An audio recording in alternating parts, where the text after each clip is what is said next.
Olá, pessoal! Vamos iniciar mais uma prosa cultural, falando um pouquinho sobre poesia, arte, história, escrita. E eu vou iniciar com este livro maravilhoso do Bruno Barbosa, sobre lábios e lábias. Eu vou iniciar com um que eu gostei muito. 3 lendas urbanas me causam medo e pavor. Homem do saco, zumbis e as juras de amor. Fala um pouquinho pra gente, professor Bruno Barbosa, que com certeza trouxe uma escrita enriquecedora para este momento aqui, aprazível. Olá, pessoal. Joana, prazer estar aqui. Prazer estar aqui de volta também na Univale, onde eu fiz história. Olha! Pois é, poeta e historiador. Isso! Então, para falar de trajetória de poesia, como historiador, teria que voltar lá na minha própria história, desde os 18 anos.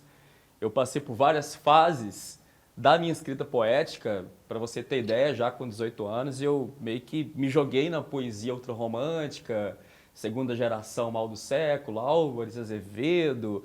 Achei que eu fosse morrer com 20 e poucos anos, como morriam aqueles poetas. Sim. E fui atravessando fases, mais fases abstratas, drummondianas, até que de 2012, 2013 para cá, eu encontrei o que a gente chama de voz poética, né? Minha forma de escrever, muito mais próxima ali da poesia marginal, uma poesia inspirada um pouco no Paulo Leminski. E de 2013 para cá, né, eu me fiz poeta. Então é um processo de construção todos os dias. Porque a poesia não é só algo que você tem inspiração, mas tem vivência, não é? Então fala pra gente que ao construir esse livro, quais foram as suas vivências? Traz para nós aí essas informações. Essa é uma fala muito importante. A ideia de inspiração ela foi muito romantizada. Muita gente tem uma ideia de inspiração como se fosse uma luz divina que se abre, um cor angelical, uma luz que derrama sobre você. Inspiração, claro que existe. Quando você vê algo do cotidiano, desde um bichano no chão, uma flor, uma criança, isso gera um estalo, um gatilho, como se diz. Mas a inspiração ela é só uma gota nesse oceano. Eu prefiro a palavra que você utilizou, construção. Poesia é linguagem, e linguagem é construção. Então, a poesia é suor, é luta com a própria palavra. Tem dia que você vai dar porrada na palavra, tem dia que ela vai te dar porrada. E é um ato de reescrever Total, também, não é? Isso mesmo. Então, eu acho que já é até a primeira coisa, muita gente pergunta, né? O que eu tenho que fazer para começar a escrever poesia? Primeira coisa, você tem que entender que poesia é suor, poesia é construção, poesia é escrita e reescrita. A tal da inspiração, ela faz parte disso, mas ela é uma gota nisso tudo. E é claro que a poesia, ela é construída, como nós estamos falando aqui, todo dia. E essas vivências, como é que surgiu esse desejo por escrever um livro? Na verdade, eu tive essa trajetória desde os 18 anos, mas eu me sinto poeta hoje, né? A partir da publicação do livro em diante, porque tem um problema, né? As pessoas, sobretudo com a era das redes sociais, em que é fácil a pessoa escrever e ali publicar, tem os autoproclamados poetas. Ah, verdade. Mas quem diz que você é poeta, a princípio não é você, né? É o público. É quem te ouve, Isso. não é? E poesia é vivência, né? O Paulo Leminski falava que todo mundo, muita gente, aos 16, 17 anos, ali na adolescência, escreve os seus versinhos, coloca no caderninho, coloca no fundo da gaveta. Mas o grande lance, segundo Leminski, é saber se você vai continuar escrevendo aos 25, aos 28, aos 32, aos 40, aos 45, aos 50. Se você vai chegar aos 80 e poucos, como o Bandeira, como o Drummond, escrevendo a poesia. Muita gente para no meio do caminho, porque aí vem, né, vem os estudos, vem a família, o casamento, os filhos. Vem as demandas do os boletos, homem, né? os boletos bancários. Né? E se vai continuar, né, nessa coisa de escrever poesia, de fato ser poeta. Agora, uma pergunta. Eu gosto muito de uma citação que é: mudam-se os tempos, mudam-se as vontades. Como o Bruno, na verdade, o que Bruno tem de diferente, né? Melhor reformulando aqui, o que o Bruno tem de diferente de antes, como poeta, e hoje? O que antes ele escrevia e hoje ele não escreve mais, mas que atualmente ele faz questão de retratar? Aí até puxando a pergunta que você fez anteriormente sobre as vivências, elas são muitas. Né? O meu leque, digamos, de temas na minha poesia, ele é diverso. Desde, igual o poema que você leu aí, desde decepções amorosas até misticismo, descobertas, coisas banais do cotidiano, que tem um ato poético ali embutido. Com relação ao que mudou, eu acredito muito que eu alcancei uma melhor condição técnica. Exatamente porque eu entendi que poesia ela é construção, não é uma mera inspiração. Então, eu tive que entender, por exemplo, de figuras de linguagem. Um poeta ele tem que ser equipado, ele tem que entender da metáfora, do paradoxo, da antítese, da alegoria, das aliterações. Ele tem que ser um poeta bem equipado. Ele tem que ler outros poetas. E também, por meio da escrita, tem que trazer uma mensagem, né? Exatamente. A própria escrita. E aqui, observando, cada poema, cada trecho também retrata, né, a forma da própria diagramação. Isso foi proposital, não foi? Sim. E como é que você imaginou construir este livro de uma forma tão lúdica, tão ilustrativa? Porque cada página aqui vem retratando uma perspectiva. Olha que interessante. É verdade. Então a pessoa para, né? Sai daquele padrão e vira o livro para poder mostrar o poeminha anti-horário. Como é que você pensou nisso, Bruno? Isso aí já é digamos, um resquício do tempo em que eu, não vou dizer mergulhei, mas passei pela poesia concreta, né? O concretismo ele tem essa proposta, né? De tornar a palavra algo também visual, né? Então, digamos que é uma herança dos tempos em que eu li muita coisa do concretismo, dos irmãos Campos, né? Augusto de Campos, Haroldo de Campos, entre outros. E o poeta Bruno, ele vê na própria construção poética um momento bucólico? Um momento mais de reconstrução de si mesmo? Sim. Eu acho que o poeta ele fala para as multidões, né, mas também para as multidões dentro de si. Então ele traz as várias vozes que as trazemos. várias vozes, exatamente, né? As várias vertentes daquele mesmo poeta. Porque um homem não é o mesmo, né? Vou colocar aqui um sujeito não é o mesmo para sempre. A gente está sempre em um processo de construção. E quando você coloca essa perspectiva diferente de construção, você também quer dizer isso, não? Também. Como eu disse, a gente fala para um público, mas fala para a gente também, né? A gente reflete a nossa própria trajetória, vivências, experiências. Você acaba entornando isso no próprio poema. Agora, olha o nome, não é? Sobre lábios e lábias. Como é que surgiu esse nome? Então, dessa... Que é um trocadilho, Exatamente.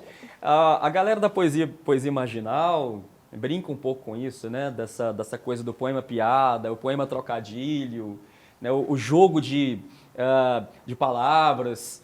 E, inclusive, o título do livro, ele é um poema, né? Ele está aí no livro. É o poema sobre lábios e lábios. Então, aí quem lê esse poema vai entender o porquê desse trocadilho, né? Sobre lábios e lábios. Mas, a princípio, foi um jogo de palavras mesmo. Sim, e acaba que, ao ler, eu acabei de ver aqui, sobre lábios e lábios, a própria percepção fica com o leitor, não é? Exatamente, fica. Olha, pois é o seguinte, tem a interpretação do poeta, que é dele, ele escreveu dando aquele significado, mas no momento que você joga o poema para o público, ele é do público. Né? Eu adoro o exemplo da Legião Urbana, para citar aqui um exemplo na música. Tem canções da Legião Urbana que é o significado do Renato Russo, mas quando cai para o público, vai ser um significado para aquele casal de apaixonados, vai ser um significado para aquela mãe que perdeu o filho. Então, acaba tendo também um significado muito subjetivo, né? Isso, e acaba retratando o momento, né? Porque às vezes você escuta uma música hoje, você lê um poema hoje, daqui a 1 ano, 3 anos, 2 dias, aquilo acaba mudando a nossa percepção de construção. Eu gostaria que você também retratasse para a gente como fica a dicotomia, porque o Bruno é historiador, é poeta e é conhecedor de vários mundos. Então eu tenho 3 sujeitos compartilhando a mesma realidade. Como é que é isso, Bruno? Mas você sabe que eu não tenho dicotomia. Sério? Pelo contrário, tem encruzilhadas. O Boa. Bruno historiador está encontrando com o Bruno poeta o tempo todo. Tem esquinas. É um traço também na minha poesia, referências históricas, culturais, históricas, artísticas. Então, claro que isso é fruto também daquilo que eu disse no início. Você não pode ser um poeta vazio, você tem que ser um poeta equipado. Você tem que entender dos artistas, do mundo da música, do mundo da poesia. Você tem que ler os caras desde Homero. Então, a literatura está o tempo todo dialogando com a história. Sempre. Eu falo todo. que eu sou da área de linguagens. Exatamente. Se a gente for aqui, esse assunto permeia as nossas realidades. Eu estou vendo aqui a dedicatória, é que daqui a pouco eu estou lendo o seu livro todo aqui, e é claro que quem for ler, eu vou fazer até uma sugestão, cada poema para uma análise diária, porque traz uma mensagem diferente a cada momento. E na dedicatória tem a Napoleão. Exatamente. Isso está voltado para a história, para Napoleão Bonaparte? Pô, tá e não tá, né? Isso aí é homenagem a um cãozinho que eu tive, Napoleão, mas também o nome é um empréstimo Napoleão Bonaparte. É né? isso que eu ia falar. Então tem uma mistura bem densa e real desse poeta, que é também um historiador. Que é além de contar história, que é além de falar datas, mas é mostrar que a história ela está muito à nossa própria realidade, porque falar de história e falar de poesia são ingredientes perfeitos para quem quer entender o momento atual. É verdade. Você percebe isso? Você tem essa leitura também a quem você Total. ensina? E até por exemplos pretéritos, né? Se você volta na Grécia Antiga, você está lá Homero usando a Guerra de Troia como pano de fundo na Ilíada, embora o livro não seja sobre a Guerra de Troia, é um livro mais sobre a cólera humana, as vaidades, né? Você tem ali o Aquiles como personagem principal, mas ele está usando um momento histórico na Guerra de Troia. Se você vai para a Idade Média, você tem lá o Dante Alighieri, num contexto de crise medieval, né? Mandando os seus desafetos para o inferno. É o primeiro compartimento ali, né, da Divina Comédia. Você vai na Revolução Russa, você tem o Mayakovsky. Você tem ali um poeta dentro de um cenário histórico. De um contexto histórico. Total. E dentro da literatura brasileira, tem algum que você é apaixonado? Olha, eu costumo dizer, as pessoas até já reconhecem que eu sou um poeta leminskiano, né? Eu sou um poeta fã do Paulo Leminski. O Leminski foi minha bússola mesmo. Nessa minha trajetória, começa lá com o Álvares Azevedo, mas o Leminski foi minha última iluminação, né? O Leminski, alguns poetas da poesia marginal, Chacal, Cacá, Zona Cristina César, Carlos Drummond de Andrade, tá ali na minha trajetória, né? Assim, Manuel de Barros, citou essa coisa mais bucólica ali, o Manuel de Barros tem um pé nesse bucolismo, poeta da natureza o tempo todo. Então são várias referências. Sem dúvida alguma, o Leminski foi a minha maior Machado de Assis, o que você acha? O Machado na poesia nem tanto, né? Sim, né? Uhum. Mas no romance, sem dúvida. O Bruxo do Cosme Velho não pode faltar. Exatamente. Quando as pessoas me perguntam sobre Machado, sempre vem aquela pergunta clássica, né? Capitu traiu ou não traiu? Isso é clássico. Mas eu acho que é interessante dizer e fazer com que essa pergunta seja uma reflexão para quem está lendo, porque muitas vezes o próprio poema não é captar a sua própria realidade, a realidade do Bruno poeta, mas é a realidade daquele que lê. É isso mesmo? O que você acha, Bruno? Bom, assim, tendo uma resposta minha, não traiu. Não? Acho que não traiu. O Machado de Assis, acredito que ele estava já na fase ali do realismo, com um forte apelo psicológico, então eu acho que muito mais a cabeça do próprio Bentinho. Ele viu coisas onde não tinha, e, enfim. Mas eu acho que se o Machado realmente tivesse uma resposta, ele levou essa resposta com ele. E talvez o grande barato do Machado foi exatamente deixar para que cada um chegasse à sua conclusão e até que isso refletisse o que algo dessa pessoa. Olha, eu já estou aqui, né, aguçada para falar, porque na verdade é um enigma que permeia há muito tempo e eu acredito que esta obra, ela incorpora o próprio enigma. Porque quando fala, né, dos olhos de Capitu, é um enigma, né? Então, quando fala dessa questão de Capitu e Bentinho, também é um enigma. E também leva isso para o leitor, porque somos um enigma. Estamos em um processo de construção, não tem nada definido, não é? Verdade. Agora, Bruno, fala pra gente a realidade, né, o cenário cultural dentro não só da poesia aqui de Valadares. Boa pergunta. Valadares tem um enorme potencial cultural, artístico. Eu tenho uma visão da cultura em GV de que aqui a cultura é muito ilhada, sabe? Então você tem ali a galera do teatro, a galera da música, a galera da poesia, né, a galera do rock, a galera do grafite. Então, eu vejo hoje até uma extrema urgência e necessidade de que essas manifestações elas se aproximem mais, certo? Então você tem, por exemplo, no teatro, um Asa do Invento, né, com a galera da Nasa Amaral, uma veterana de teatro GV. Você tem um Catarriso com o Luiz, né, forte ali a galera do teatro. Você tem a galera da música, da velha guarda, da nova guarda. Você tem os meninos aí do Cavalo Motor com a música muito massa, a Magia da Roda Gigante, né, que é uma banda que surgiu agora recente no cenário musical. Você tem aí o cenário do grafite, você tem um Pedro Striper, né, excelente aí no grafite. Então você tem a galera do hip hop na periferia, o samba na periferia. Então, a própria poesia, né, o Marcelo Rocha promovendo aí há 11 anos o Sarau do Psia, um ato de resistência literária. Então, isso existe, isso é forte de GV, mas é ilhado. Eu acho que Valadares está precisando de ter a sua própria Tropicália, sabe?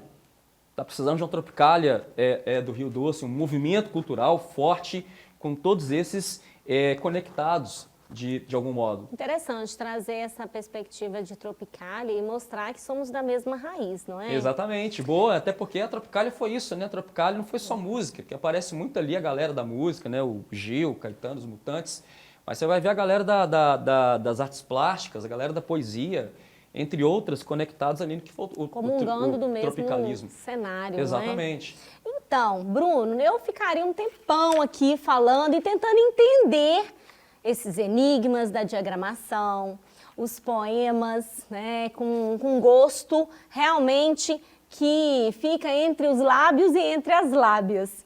Então, eu gostaria, para poder fechar, eu já agradeço a você que nos assiste, agradeço muito a você, Bruno, pela disponibilidade de agregar um conhecimento, agregar algo que é tão real, que é tão cotidiano, mas que muitas vezes a gente acaba se distanciando.